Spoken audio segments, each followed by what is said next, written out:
Hey, Stoney here with another game of Mechabellum. If you ever wondered how to build a fortress jail with forts and carry fangs, here's a game for you. At the bottom here, we have Zamos playing as a speed specialist with sledgehammers and fangs, and he's up against LMCV playing as a elite specialist. This game is around 1900 MMR. So right off the bat here, we're going to see our blue player going asym aggro with the fans and vertical sledgehammers. I think the vertical sledgehammers was mostly for these blue crawlers.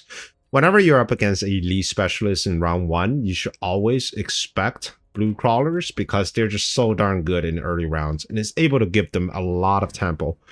Elite specialist is very strong in the first 3 turns, and then it becomes a bit of a weak mediocre period from turn 4 to turn 7, and it becomes strong again. And the reason for that is when you're elite, you cannot bring in any units that isn't already level 2. So at the beginning with chaff, that should be relatively strong because your opponent probably won't have enough chaff clear, and chaff even at level 2 don't cost that much. But in the mid game, you're trying to bring in level 2 sledgehammers, level 2 steel balls, or most importantly, level 2 giants, and those gets really expensive. This is why elite specialist gets worse performance from around round 4 to round 7. And in the late game, it doesn't matter. You have enough supplies per round, so you can constantly bring in 1, maybe even 2 level 2 giants, and those leveled giants can actually run your opponents over if you can consistently bring them in.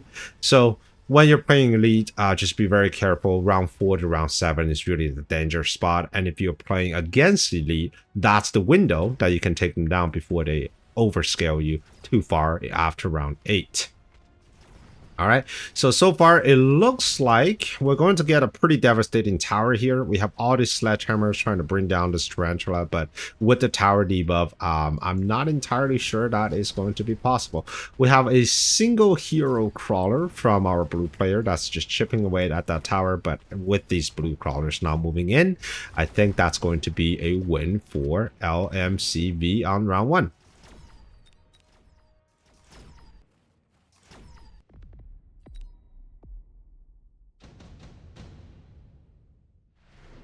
Round 2, we get a reinforcement cards. Improve anything is going to be great for a elite specialist, just because when you're getting units already at level 2, all sort of additional benefits for a improved unit is also going to be doubled at level 2. So that's always a great card to take, but it seems like that's going to be a skip from both sides. Interesting missile here from a red player just to get rid of a squad of fans. I'm not entirely sure that's going to be worth it. I mean, if you're elite, you really want to be managing your money early on because you just don't have a lot. Okay, so one thing that's going to be great for elite is actually bringing in these singular sort of almost chaff, not even chaff clear, just singular units at a very cheap price, because a level 2 arclight can actually do a quite a surprising amount of damage, not just to chaff, but medium units like these sledgehammers. And of course, you can always supplement them with a line of level 2 marksmen, which are really good. And they're not going to break your bank anytime soon until your opponents start to bring in giants. So interesting missile. Our blue player took range, so it's going to be a full-on fan carry. Range being the first tech to pick, I think that makes a lot of sense. Range allows the fans to survive a lot more, and the longer they survive, the more damage they can do, the quicker they can level. So that's going to be great. We have a missile here on the left-hand side, just slowing down this tower. But I feel like instead of wasting 50 supplies on the missile, I would have just spent an extra 50 and leveled this up to level 2, because you then don't really have to worry about this side until your opponent decides to put down something like steel balls. And being fan carry, you always want to concentrate your forces. A single squad of fans aren't going to do anything against your opponent's board, but when you have 3 or 4 squads of fans kind of shooting at the same spot, that's going to be very dangerous. And speaking of fan carry, we have fortresses and mustangs. Fortresses are an excellent guard unit for the fan carry player, and then mustangs are excellent at killing off fans. So both players are getting a bit of a break into this board here. Now, when you're running Mustangs and when you already see fans with range, you probably want to click range as well.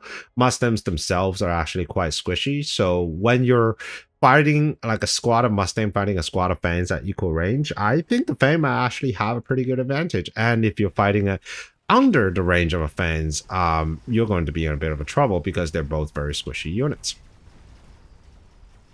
All right, so it's not going to be another tower upgrade, but instead it's going to be another missile, which I think is a mistake because now you've just spent a total of 100 supplies, which you could have gotten with just a tower upgrade. And that's a permanent upgrade that you're going to reap the benefit from every single round. All right, so Elite at round 3, really showing the power of these level 2 arc lights. I mean, they're just tanking everything. Level 2 Mustangs are also extremely good. Mustang is one of those units that once you let it to scale, it's just gonna run with it.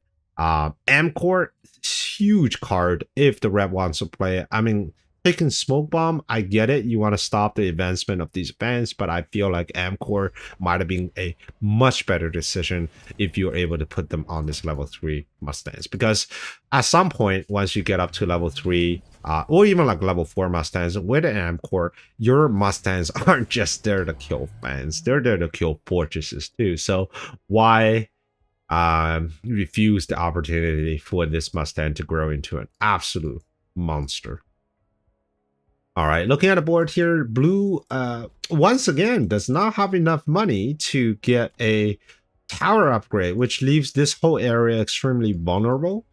With fan carry, once your opponent gets a tower, they're going to erase every single one of your fans. So it's always very crucial to be protecting your flanks here.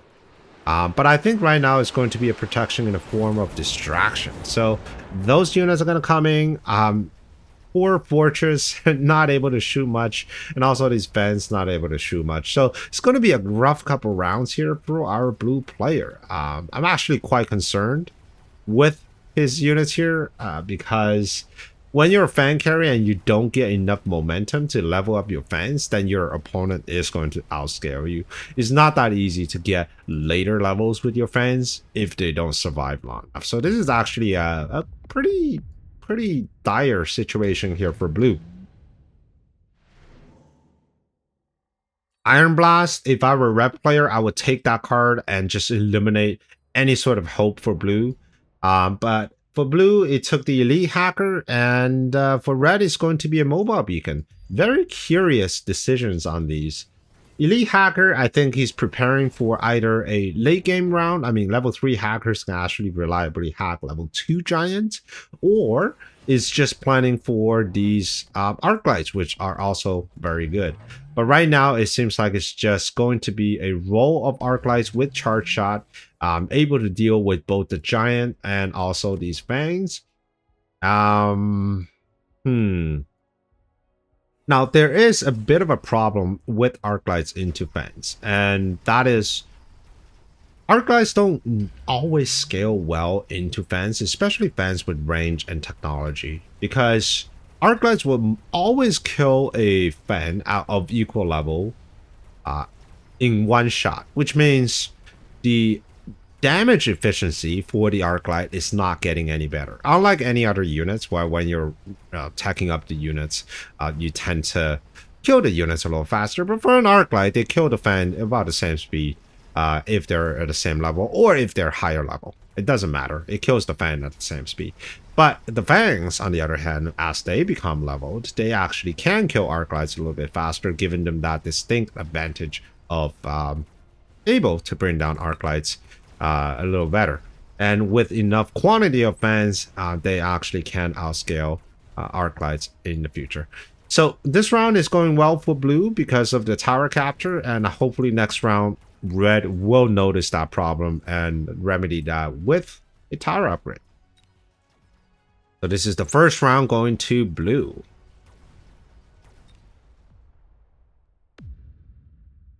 Now, the most important part of a fan carry is the level on these fans. So let's take a look at the unit drops here. Vulcan, absolute monsters in dealing with fans, and it is. Wraith is also really good, but right now with the Wraith, it's just that it's going to focus a lot of its firepower at the front against these fortresses. So for our red player, it may not be the best option. A melting point is being brought onto the board. I think I've recently casted a game where the melting point Arclight was actually a great option against ban carry into forts. And the way you play that is you take the melting point, you take energy absorption, which our red player does not run, which I think is a mistake. It's such a great card in a giant versus giant battle. So if you can have energy absorption, your melting point will first log on to the fortress. And most of the time when you're doing ban carry, your fortress is going to be the tanking unit, right? Once it's locked onto the fortress with energy absorption, it's going to guarantee the kill, despite the fact that the fans might be shooting at you. And then once the fortress is down, you have the rest of your board, mostly Mustangs, and in this case, Arclights, to deal with your very weakened, very squishy fan army. But in this case, he does not have energy absorption, which means, and this is very expensive, a level 2 melting point. So which means this melting point is susceptible to this swarming tactic with the fans because it's not able to heal itself. On the far left, there seems to be a additional flank with the fortress and a squad of level 1 fans from our blue player. I think this is very interesting. I mean, it's not going to pay off in round 1 simply because of these super jacked up charge shot Arclights able to bring this fortress down very quickly. Okay, so I hope Son of this fan is going to get this tower. Otherwise, it's going to be a devastating loss here for our blue player. We still got multiple giant on the board. Oh, wow. We actually have another flank in the form of Wraith. So we got double units flanking on that side. Now, with the tower capture, I think this level 3 fortress should be able to actually pop off this melting point. Let's just see the timing on this. 1. Oh, almost popping off this melting point. Just a little short. That's okay. He is going to survive into the next round. So still, situation is still pretty dire, I think, for our blue player. Let's see how he handles the next couple rounds. Now, there's one thing that's going for this blue player is that his fans are now leveled, which means they can now contribute to the damage output behind the safety of these shields. We already have, let's see, advanced offensive tactic. I think that's just, you have to take that for blue, right? For red, you can take incendiary. That's pretty cool. Efficient small unit manufacturing, it may be cool because you're an elite player and just saves you a lot of money. But yeah, I think fire is probably pretty good into a fan carry. Okay, so but blue, we'll see what he takes. I'll be a little upset if he does not take advanced offensive tactics. It just gives so much more firepower to your little fans here. All right, fire goes down. That's probably going to eliminate most of these fans that are going to walk onto this fire. We have another shield here. Good choice. I'm very surprised that the Mustangs still don't have range. I think right now he's just really banking on these Arclights to do the damage, but I feel like the Mustangs could contribute into this fight as well. Okay, so blue player did not take advanced offensive tactics. I'm a little sad. I feel like that would have been a great card for him. Punch is taken. Punch works well against carry Arclights, but you are going to miss out on a few juicy splashes because Punch only does a splash damage for what, 25 meters? So you're just going to get one Arclight unless he has other units running in front. The level 3 Wraith is being answered correctly with a level 2 melting point, gets down right away. 0 value on that Wraith. And the fire is killing pretty much everything here.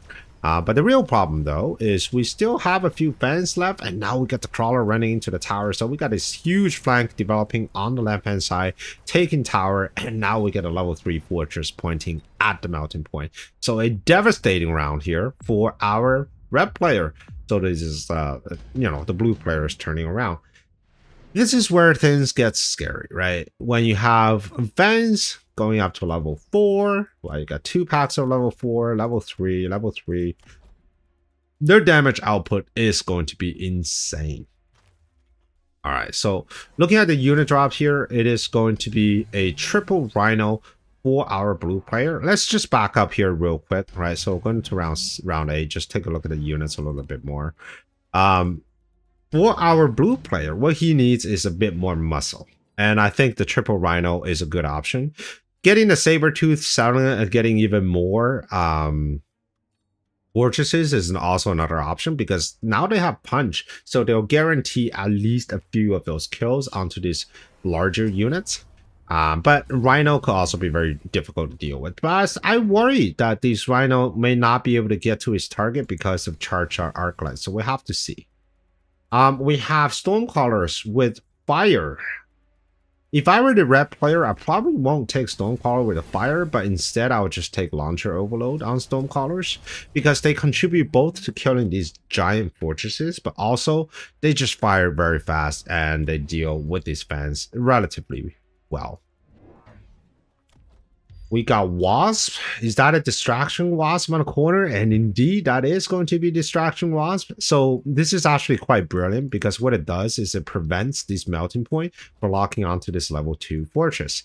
We also have a blender setup, noticing the lack of chaff right here in the middle, and they're going straight to the tower. This is going to be a heck of a round for our blue player. He's thinking of everything.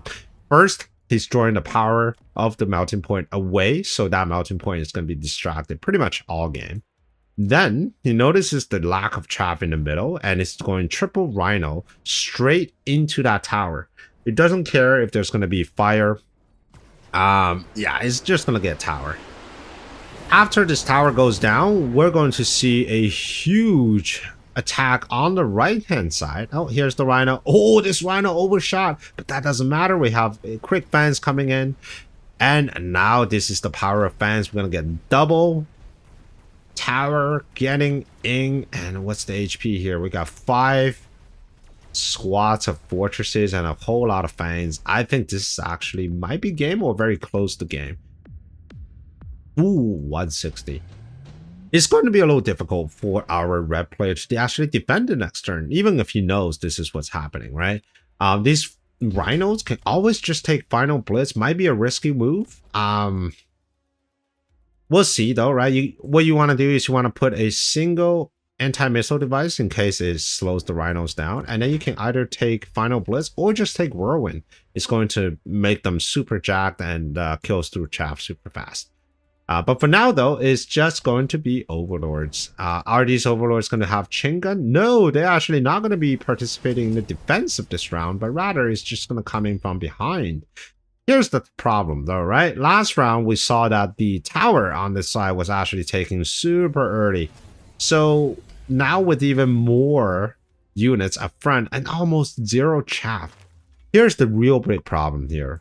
There are no chaff running into this unit, which means this Arclight is super dead. This Arclight is super dead. This Tarantula is there to do nothing. It has done nothing so far.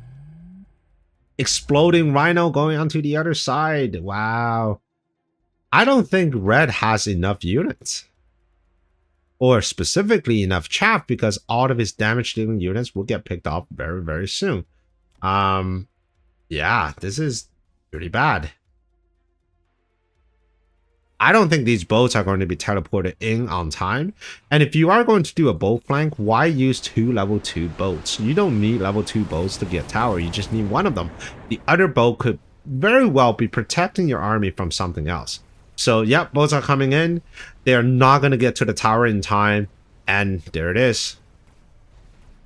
So, a pretty big blunder in the end game.